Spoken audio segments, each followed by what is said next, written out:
more. Let's go. We're gonna cook some more. So we're gonna take the Brussels sprout leaves that you peeled off. Yes. If you put those into this bowl right here, I'm gonna add some Texas olive oil, Hold on. Okay.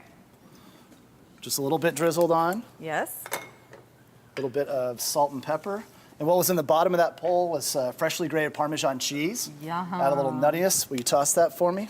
Yes. Gladly. And now we're just gonna roast this off in the oven at 325 degrees for about 12 to 15 minutes until those leaves get really crispy.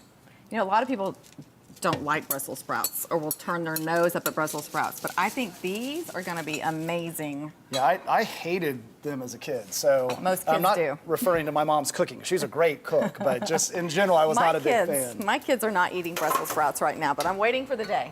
Okay, so let's take a look at the rest of the Brussels sprout Yes. setup. These are those leaves, not from the little sprout, but from the big entire plant. Brussels plant. Yes. Okay, and I've got some olive oil in there. And I just want to flavor that rather than dirtying up your little garlic gadget. I'll just take the garlic, smash it. Don't hate the gadget, love the You gadget. gotta clean the gadget. Then It's you're getting okay. garlic under your fingernails and... 5 seconds. It only takes 5 seconds. All right, so now we're gonna scent the olive oil. Swirl that around for me if you would. Trying to keep the oil in the pan, unlike that one time. Okay, so Easy. it's getting real fragrant now. Now all the olive oil has all that flavor in it. That smells good. We'll put our leaves in there. Yes. Toss that around a little bit. Give that a little shaky. I'm seeing some good fiber right here. Some good fiber. If that doesn't entice you to cook our recipes, I don't know what does. Who wants that? I bet everybody in here needs fiber. We all do. We're a little more focused on the older population with the fiber heavy. I know I need it. Exactly like what I said.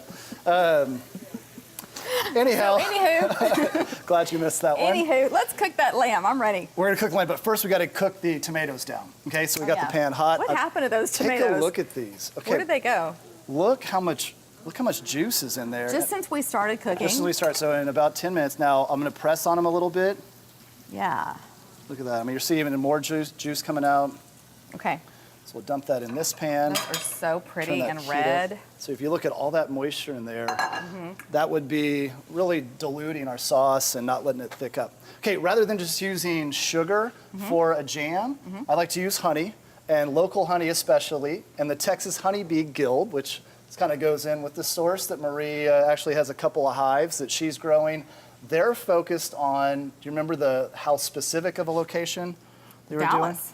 Right. Isn't it Dallas? And within Dallas, you can actually buy honey by the zip code. Absolutely. So this is actually truly local. As y'all know for the show, we're much more about just general Texas ingredients.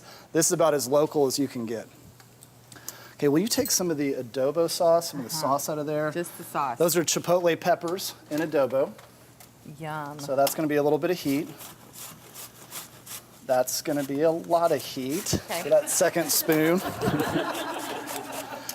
Yowzer. I like it Okay. hot and spicy. So you hey. got it. All right, and this is our ginger, as y'all probably remember from previous shows. I'm just going to juice some of that ginger. The old ginger trick. The old ginger trick. All right, and we'll turn that heat That up. rose and pressed. Magic hands, the ginger juice comes out of. Okay, we're going to take that up to heat. We're going to cook it until it really gets thick and syrupy. And I'm going to have you give this a little Thick and toss. syrupy. When is that lamb going on? The lamb's getting ready to go on. Here's the story on the Killing lamb. me here.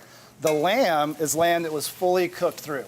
Now, this could be one of two things. It could be your leftovers from the Easter dinner. So like last week, we talked about how y'all could do a crown rack of lamb. So Maybe beautiful. this is, y'all must have made a lot if there were leftovers, so I'd be eating all of it I was myself. going to say, there will be no leftovers in my house. But your other option would be to actually fully cook it ahead of time. If you're trying to get the timing where it's not all last minute, fully cook it ahead of time and then cut it into chops. So this is already medium rare. We're just gonna toss it in a hot pan or on our griddle for about 2 minutes per side. So now you take out that guesswork. Go ahead and have your 4th or 5th glass of wine and enjoy your company. Or the bottle. I wasn't looking directly at you. So you look at me. I know what you're implying. All right, so I'm gonna put down some of our grapeseed oil. Yes. People are always asking, you could substitute instead canola, peanut, or vegetable oil. Some of that sizzle.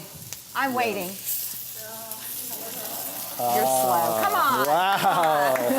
Oh my goodness, it's finally time. We got the lamb chops on and all this goodness is starting to come together. Y'all stay with us. We're going to take a break. Be right back.